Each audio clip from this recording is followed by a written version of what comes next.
नमस्कार, आप देख रहे हैं एसपी न्यूज चिन्हट लखनऊ। 22 जनवरी संयुक्त किसान मोर्चा के राष्ट्रीय आह्वान पर 26 नवंबर से होने वाली किसान महापड़ाव के लिए बड़ी बैठक इमलिया गांव में संपन्न हुई। क्रांतिकारी किसान यूनियन के तत्वावधान में आयोजित इस तैयारी बैठक को संबोधित करते हुए पंजाब से राष्ट्रीय अवतार सिंह महिमा ने कहा कि 26 नवंबर को देश भर के किसानों ने तीनों काले कानूनों की वापसी की लड़ाई के दिल्ली की सीमाओं को घेरा था। फिर 26 नवंबर से दोहरी ताकत के साथ किसान मजदूर मिलकर देश की सभी राजधानियों में महापड़ाव करेंगे। सरकार ने एमएसपी की कानूनी गारंटी और संपूर्ण कर्जा माफी, किसानों की बाकी मांगे नहीं मानी तो एक बार फिर खेत से संसद तक देश भर में किसान आंदोलन करेगा। उन्होंने केंद्र सरकार के साथ ही यूपी में योगी सरकार खिलाफी की ओर इशारे करते हुए किसानों को सिंचाई के लिए मुफ्त बिजली और गन्ना किसानों का मिलों पर बकाया के भुगतान देने की मांग पर जोर दिया। यूनियन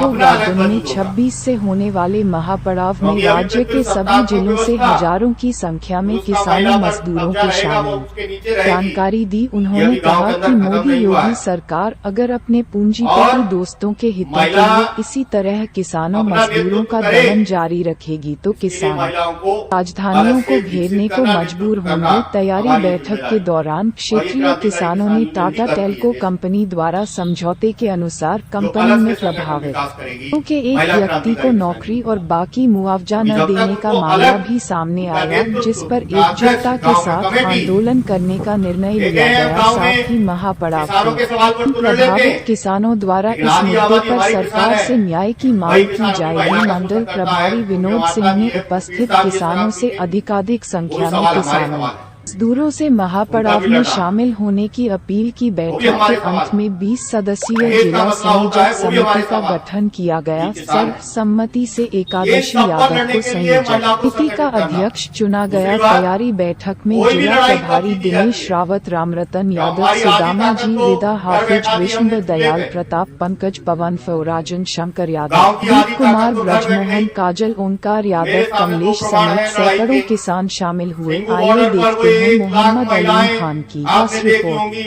8 मार्च के दिन शायद ऐसा जमावड़ा हिंदुस्तान में कोई भी एनजीओ इतना बड़ा महिला संगठन का कार्यक्रम करते हो, कोई भी करते हो, उसके सामने धरने लगा दिए कि आप हमारी रोटी छीन रहे हो, हम आपको भी नहीं खाने देंगे। पहली बार जो लड़ाई है वो कारपोरेट के खिलाफ से हुई और हमें इसको आगे लेके जाना।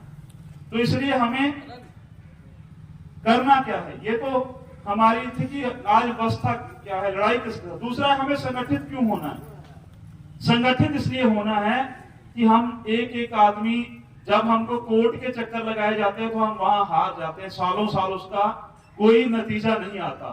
एक अकेला आदमी जब थाने में जाता है तो उसको धक्के से भगा दिया जाता है, जहां तो उसकी जेब से पैसे निकलवाए जाते हैं, जब उसको भगा दिया जाता है। तो ये जो पॉलिटिकल पार्टियां हैं ये हमको हमेशा बांटती। हम जितने लोग यहाँ बैठे हैं 20, 25, 50 के करीब हम बैठे हैं।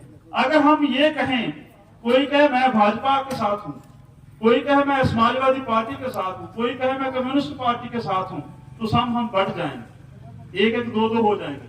अगर हम सब कहें कि हम सब किसान हैं तो फिर हमारी ताकत जो है एकदम से इकट्ठी हो जाएगी। जितने लोग इन पार्टियों के पीछे जा रहे हो, या तो किसान है या मजदूर है, तो अगर वो किसान मजदूर बन जाए, भाजपाई, समाजवादी, कम्युनिस्ट, ये सब बनने की बजाय वो किसान और मजदूर बन जाएं, तो उनकी ताकत जो है सबसे ज्यादा ताकत होती है। क्योंकि आपको मैं बताऊं ताकत कितनी है।